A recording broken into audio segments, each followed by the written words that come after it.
o assunto de hoje, na verdade a curiosidade de hoje, é sobrenome e suas origens. Por que eu falo isso? Bom, como eu já comentei, eu gosto muito de fantasia e até da pesquisa que é preciso para ela. E muita gente, uma coisa que nós aqui na literação vemos é que muita gente termina pegando isso de livros, de ficção, né? Ou vem de RPG, e a gente termina adaptando o RPG à nossa realidade e colocando o personagem, colocando o sobrenome do personagem, né? E fica aquela questão: será que na antiguidade e na Idade Média os sobrenomes existiam? Sim.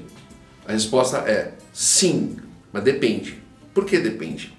Depende porque para os ricos, né, no caso da antiguidade, e para os nobres, no caso da Idade Média, sim, os sobrenomes existiam, né? Então você vai ver na Idade Média, nós temos até que os títulos, os nobres tinham o que a gente chama de patentes nobiliárias, quer dizer, eles tinham uma sequência de todos os parentes deles, né, para provar o que eles eram. Que em inglês, esse nome em português é estranho, em inglês é Patent of Nobility, né, que era tipo um passaporte que ele levava quando ele viajava, porque pobre, plebeu raramente viajava na Idade Média, né?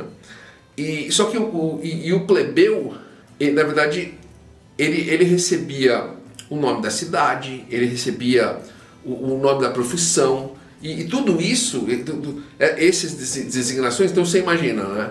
Você tinha diversas pessoas com o mesmo nome. Aí, esse aqui é o William da cidade tal, né? A gente até lembra, por exemplo, do próprio caso do Leonardo da Vinci.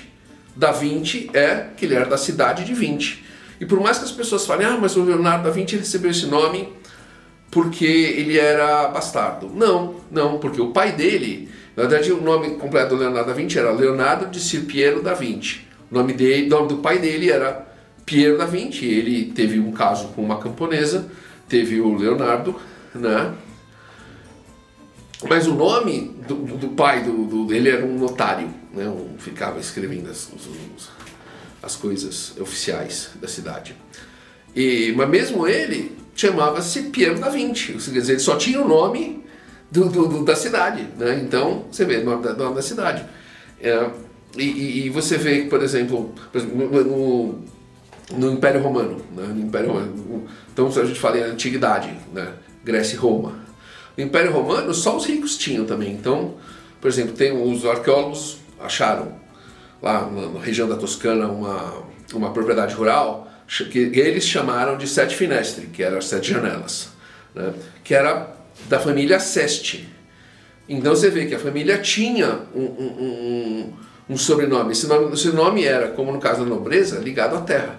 Então, se o plebeu, o pobre, não tinha terra, ele não tinha sobrenome, né? Então, por exemplo, a gente vê na Grécia, né? Por exemplo, até os grandes nomes, os grandes pensadores e filósofos eram todos ligados à cidade que eles nasciam. Então, Tales de Mileto, né? Erastótenes de Cirena, para quem não conhece, foi o pensador que ele descobriu lá que uma certa época do ano, num lugar que ele estava, o sol lá num poço não fazia sombra, em outro fazia, e ele calculou a circunferência da Terra só com isso, né? E acertou assim, errou por poucos quilômetros, né? E o próprio Aristóteles, que a gente fala, é Aristóteles, ninguém sabe, né? É só Aristóteles. Não, o nome dele é Aristóteles de Estagira. Então, de novo, 3 exemplos de pensadores que não eram nobres, porque nobre não fazia nada, né? De filósofos que tinham o nome das cidades que eles vinham, né?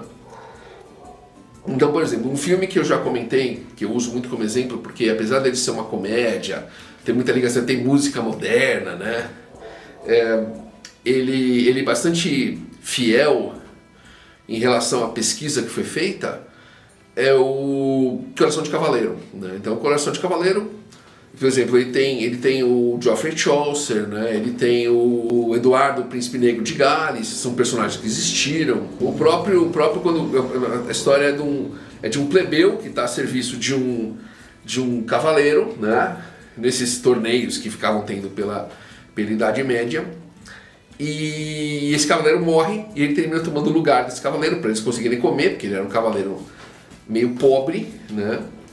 E aí depois ele termina criando um cavaleiro, inventando um cavaleiro, né? E esse cavaleiro que ele fala é o Ulrich von Liechtenstein from Gelderland. E se você for pesquisar, esse Ulrich von Liechtenstein existiu e ele era ali do Gelderland, que era uma região da Alemanha atual. Então, assim, existiu. E se você for ver no começo, mas assim você fala assim, mas no começo do filme, né, quando ele está se vestindo, o companheiro dele fala, mas qual o seu título nobiliário? Né? Sir, é Lord, é Barão, é Duque. Inclusive nós vamos fazer um outro vídeo ligado a títulos nobiliários, né? Também no futuro. Mas de qualquer maneira, ele fala, não, o seu nome é William Thatcher. Aí você fala, então peraí, então ele tinha um sobrenome. Só que quando você chega no final do filme, ele volta lá para Londres, de onde ele veio, quando ele era criança, e encontra o pai dele, tá chovendo, e ele chega, sobe lá na casa do pai dele e tá tendo goteira, né? E ele chega e fala assim, não, mas na casa de um Thatcher não pode ter goteira. Por quê? Porque Thatcher é telheiro. Então, na verdade, você vê que o sobrenome dele, né, o que depois tornou-se o sobrenome, mas era o que, como ele era distinto ali da cidade, ou a família dele, veio do trabalho deles, né? Depois, por exemplo, a gente teve até a ex-ministra mais famosa, a primeira-ministra do Reino Unido, a Margaret Thatcher. Thatcher vem de telheiro, né? Do mesmo jeito que o Smith vem de ferreiro, né? O próprio Harry Potter, vem de oleiro. Por quê? Exatamente porque esses trabalhos, eles iam de pai para filho, né? Você não ficava ensinando qualquer um. E depois que surgiram as guildas, ficou mais importante ainda, né? Então, o Thatcher era o telheiro, o Potter era o olheiro, o Smith era o ferreiro, que inclusive era uma das guildas mais importantes da Idade Média. E a gente tem, por exemplo, o Smith, né? O sobrenome dele veio do termo ferreiro. E, mas você fala assim, mas é só isso? Não. Por exemplo, na verdade, como a gente viu, tem essa questão da cidade, tem essa questão de ser ligado a um local, né, de vir de um apelido. Eu vou terminar isso daqui a pouco, né?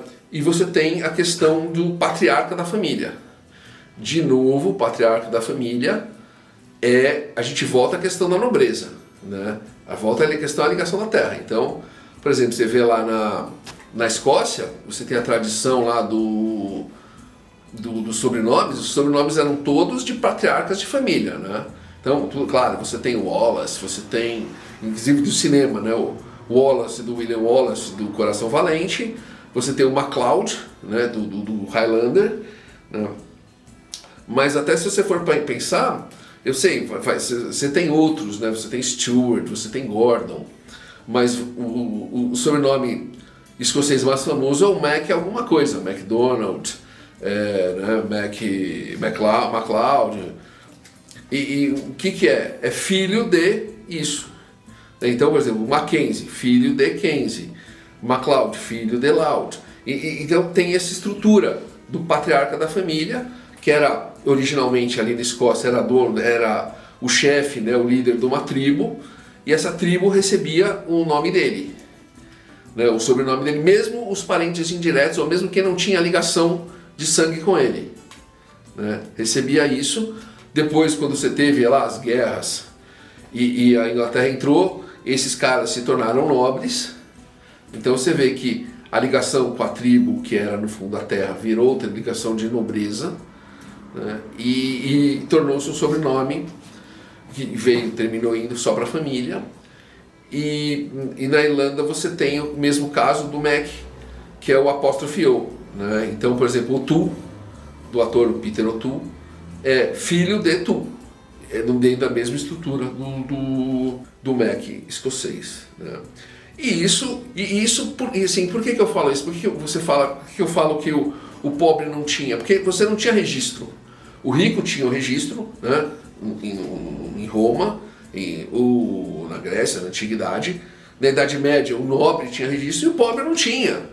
Tinha lá o censo, que acontecia de tempos em tempos, e quando acontecia o censo, eu perguntava: quantos filhos você tem? Ah, tenho esse. Então, tudo bem. Até porque, como os estudiosos mesmo colocam, assim, os primeiros anos eram os mais difíceis, né? Muitas crianças morriam, então não tinha por que você ficar fazendo o registro de toda criança, né? Então, assim, você tinha o censo lá, que acontecia de tempos em tempos, e tudo bem. Você ficava sabendo, né?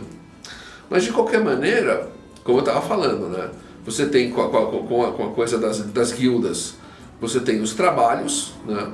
Você tem locais, você tem cidades, né? E você tem o patriarca.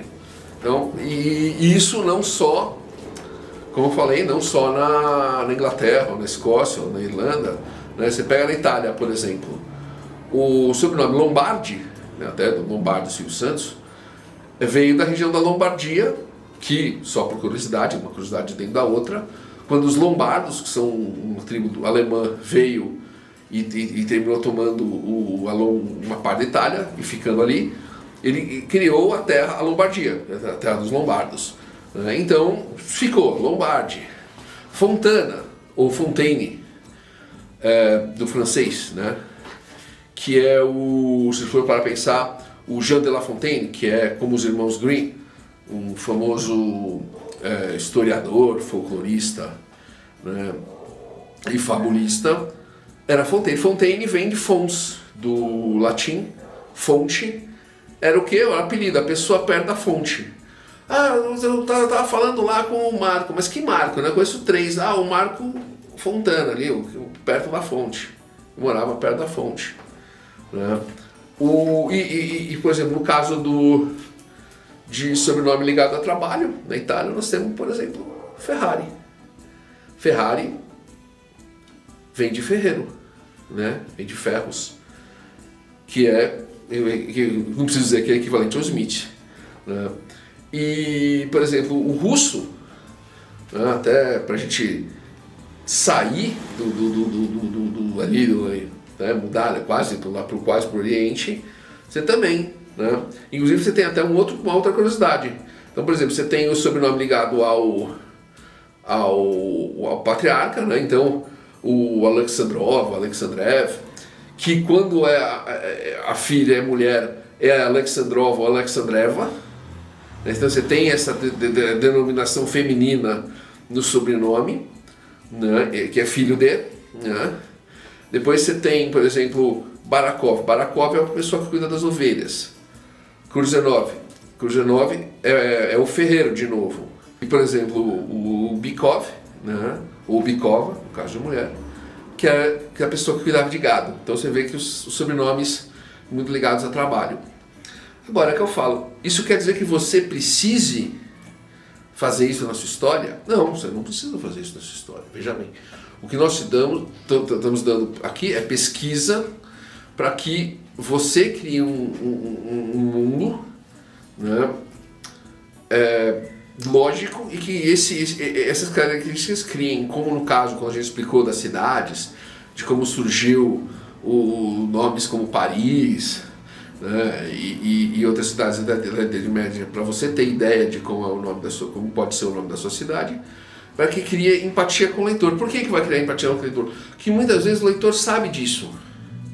Então, no momento que você está usando um elemento que ele lembra, né, como eu já falei, por exemplo, em falar de suzerania e vassalagem na sua história, que vai fazer ele se lembrar das aulas de história dele do colegial, no momento que você está dando uma informação que para ele termina fazendo uma ligação, ele cria empatia com a sua história, né? E isso é bom. Quer dizer, ele acha importante, assim, isso é uma ligação dele com o seu mundo. Isso é importante, né? Isso funciona. É o que todo escritor quer, né? Então, É o que eu falo, assim, eu fiz muita pesquisa porque eu gosto, né? Como eu escrevo muita fantasia, eu trabalho bastante esse conceito e faço muita pesquisa de como acontecia na Antiguidade e na Idade Média para trabalhar isso na minha história, ou para adaptar isso na minha história. Então, como eu falei para vocês, estou dando aqui a base para vocês usarem da maneira que vocês acharem corretas. Eu não estou aqui para mandar em ninguém, né? E, poxa, eu espero ter ajudado, né? Como eu falei, a gente comentou um pouco sobre nobres e plebeus. Nós vamos tratar de hierarquia nobiliária num vídeo mais pra frente. Na verdade, nós também vamos falar de nomes num vídeo mais pra frente, né? A gente terminou resolvendo trabalhar sobre nomes primeiro, né? E espero que você tenha gostado. Se você gostou, dá um like, siga a gente nas redes sociais, repasse esse vídeo pro seu amigo que escreve fantasia medieval e tá brigando aí para colocar um sobrenome ou não nos personagens dele, né? E até a próxima.